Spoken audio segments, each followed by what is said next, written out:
So many people ask me whether their stress and anxiety is influencing their dog's stress and anxiety, and as a result, causing their dog's negative behaviors. And to that, I want to say, do your parents stress you out? Is there anything that your parents do that trigger you, that cause you to have an emotional reaction? For most of us, the answer is yes. Let's be honest, even if we have the most perfectly healthy parents, they trigger us. Okay, it's a fact of life. From a training perspective, I don't think holding on to this idea is super helpful. In my opinion, most behaviors are figure outable, like they're work onable. You can do something about it.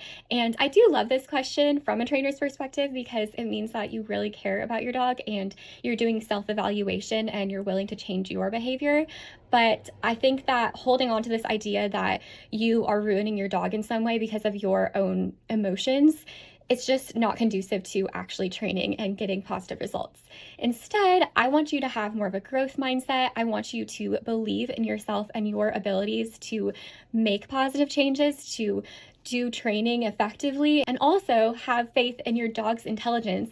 Even if your dog is that dog that runs into the sliding glass door or barks at their own reflection. From a more scientific perspective, my thoughts on stress and anxiety from a dog training perspective are this. At night, we have increases in melatonin, which allow us to relax and get into more of a deep sleep state.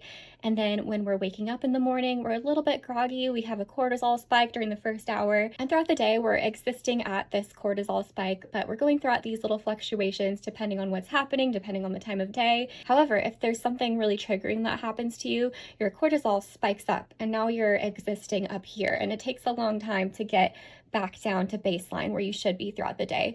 And for a dog, it's the same thing. If they're encountering a really triggering thing, it does take a long time for them to get back down to baseline. So I like to say that prevention is half the battle with dog training.